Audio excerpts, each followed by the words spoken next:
Hello, my friends, and welcome back. Thank you very much for being with me again today. I've been waiting for the Russian ruble to collapse since February 24th, when the economists, the experts, the analysts told us that in 24 hours or maybe 48 hours, the ruble will be down, will be spiral like this, like a fly hitting a wing, and that the Russian economy is going to be coming to a halt in about a week.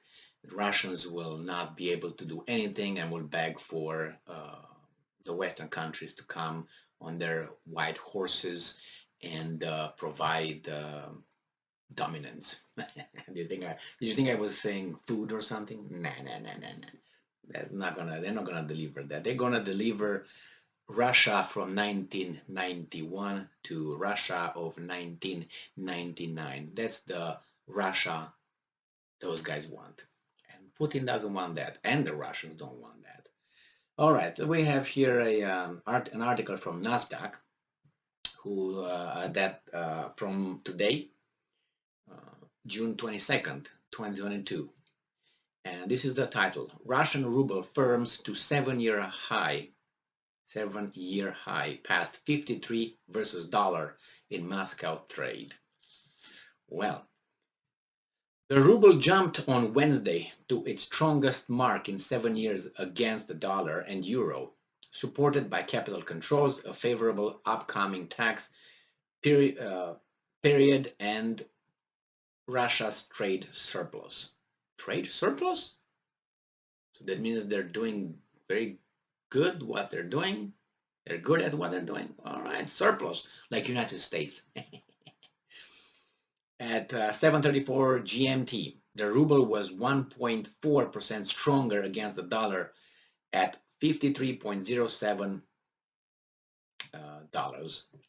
It says Ropsten TN equals MCX. All right, earlier strengthening to 52.80, its strongest mark since June 2015. It has gained 1.6% to trade at 55.36 against the euro, its strongest point since May 2015. The sanctions work. The ruble, which has become the world's best performing currency. Let me repeat. The ruble, which has become the world's best performing currency this year, is driven by Russia's high proceeds from commodity exports, a sharp drop in imports, and a ban on hundreds withdrawing foreign currency savings. The policymakers used Russia's annual economic forum in St. Petersburg last week to highlight the ruble's recent strength.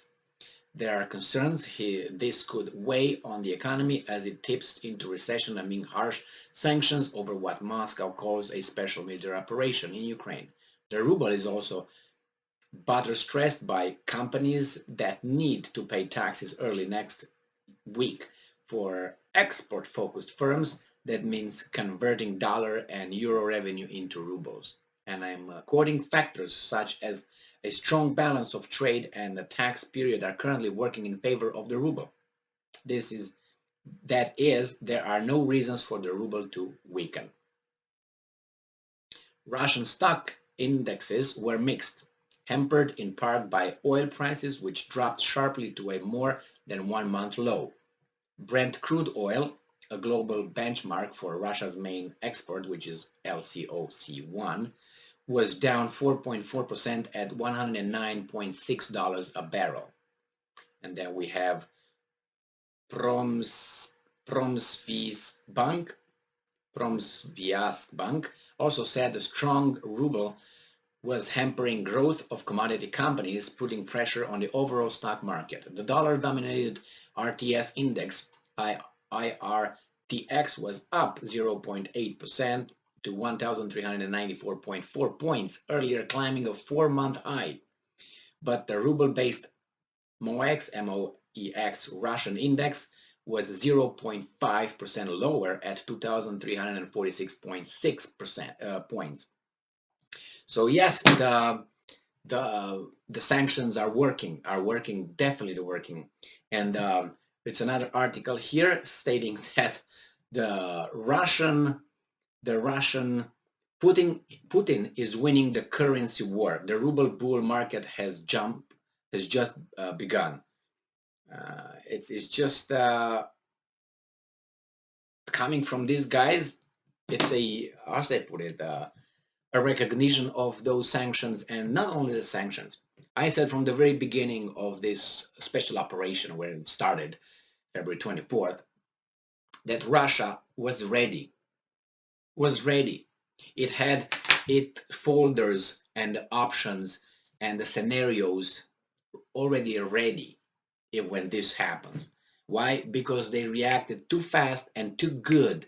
Too good. I don't want to say perfect, but too good to the sanctions. It's like these guys came with the sanctions. This guy got the folder number 345.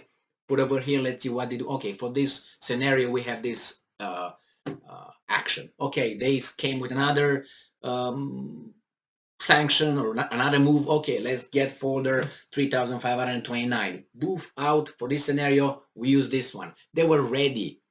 And it seems like for each scenario, they had 3 or 4 answers according to little variables that were obviously according to the particular scenario. Because it's a main scenario and then it has little flavors. So then you pick those things. It's just, they were prepared.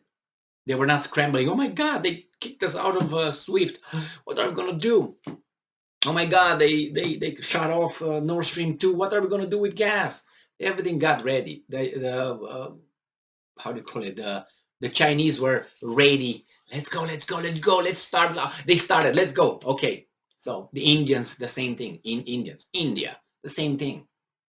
These guys were waiting. There were already deals done, I would say. It was too easy. Too easy, too fast. They reacted, and too good towards these sanctions. And they're not hurt as the other countries are hurt. It was the pandemic thing as well, but regardless, they make big profit. They make more profit now, and they have a surplus in trading. I mean, they sell more than they get back. It's a surplus. They have gold reserves. Their reserves are extraordinarily high. They have a foreign debt of what? It was 17% of the GDP. Is that what it was? 17%. United States' foreign debt is 130% or about that. 130, 31, 29 of its GDP. And the other one's at 17%. Do you understand what's going on here? Imagine you are that you are the household of United States and I'm the household of Russia. Yeah, I have a poorer life, but I'm more independent than you because you depend on the creditors, on the bankers, or whatever. And my life is going to be shitty because I have a higher inflation. Russia has a higher inflation as well. I work in a deficit. That means I spend more than I earn. One time, those chicken will come to roost. The same here. These guys can pay their 19% or 17% debt, international debt. They can potentially get rid of it and be independent. Remember Ceausescu from Romania? He got rid of that. That's why he met Providence. One of the reasons. All right. Thank you very much for being with me again today. Stay strong, stay smart, look for the truth, and be just. Bye, Rubles.